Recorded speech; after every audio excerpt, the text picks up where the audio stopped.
Chittur government Victoria girls സ്കൂളിൽ NSS 2024-26 അധ്യയന വർഷത്തെ NSS വോളണ്ടിയേഴ്സിനുള്ള സർട്ടിഫിക്കറ്റ് വിതരണവും യാത്രയയപ്പും നടത്തി. സ്കൂൾ പ്രിൻസിപ്പൽ ടി ഗിരി കുട്ടികൾക്ക് സർട്ടിഫിക്കറ്റ് വിതരണം ചെയ്തു.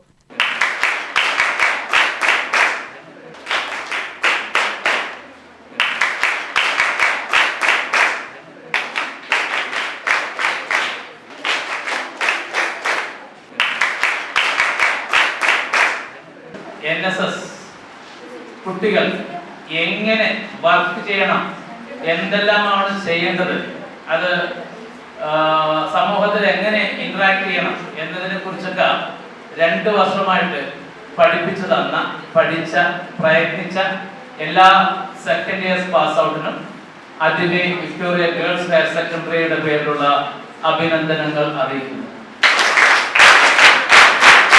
2 പ്രയത്നിക്കുക മാത്രമല്ല, അതിലുപരി ഈ പറയുന്ന 50 പേരും നല്ല നിലയിൽ പാസ്സാവുകയും ചെയ്തു. ഒരു പ്രിൻസിപ്പൾ എന്ന നിലയിൽ അതുകൂടി ഒരു ഘടകമാണ്. ഈ 50 പേരിൽ 13 പേർക്ക് നമുക്ക് ഫുൾ A+ വാങ്ങാൻ കഴിഞ്ഞു. അപ്പൊ ഞാൻ പറഞ്ഞത് പഠിപ്പ് മാത്രമല്ല, നമ്മൾ വേറെ തരത്തിലുള്ള NSSന്റെ പ്രവർത്തനങ്ങൾ മാത്രമല്ല, ഒപ്പം നമ്മൾ നമ്മുടെ പഠിപ്പ് കൂടെ മുന്നോട്ട് കൊണ്ടുപോയി അതിന് 2ാമത്തെ അഭിനന്ദനങ്ങൾ നൽകുന്നു.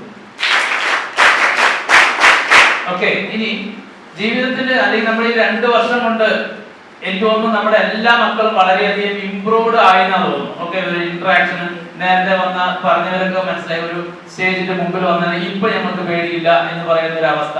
നിങ്ങൾക്കുള്ള 7 ദിവസത്തെ ക്യാമ്പ്, സ്കൂളുകളിലെ പ്രവർത്തനങ്ങൾ, ഓരോ ചെടിയും വാടാതെ വേനലിലും സൂക്ഷിച്ച വീട്ടിൽ നിന്ന് അതിനുവേണ്ടി ആർക്കും ഒരു പരാതിയില്ലാതെ കൃത്യമായി വന്ന് വെള്ളമൊഴിച്ച മക്കളാണ്. ഞാനത് ഓർക്കുന്നു. ഓക്കെ,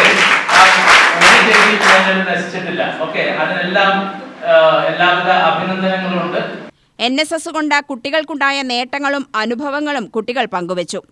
ഒരുപാട് പേര് മൈക്ക് വിട്ട് സംസാരിക്കാൻ അറിയാത്തവര് ഒരു ക്യാമ്പ് 7 ദിവസത്തെ ക്യാമ്പ് കഴിഞ്ഞപ്പോ പുലിക്കുട്ടികളായിട്ട് സംസാരിച്ചത് എനിക്ക് ഓർമ്മയുണ്ട്.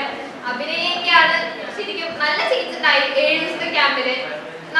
ഞാൻ ക്യാമ്പ് ലീഡർ ആയതും എനിക്ക് വിചാരിച്ചു ഭയങ്കര പ്രശ്നമാണ് എന്നൊക്കെ ഞാൻ വിചാരിച്ചു. പക്ഷെ നിങ്ങളൊക്കെ ഉള്ളതുകൊണ്ട് ഭയങ്കര സ്മൂത്ത് ആയിട്ട് അടിപൊളിയായിട്ട് പോയി ക്യാമ്പ്.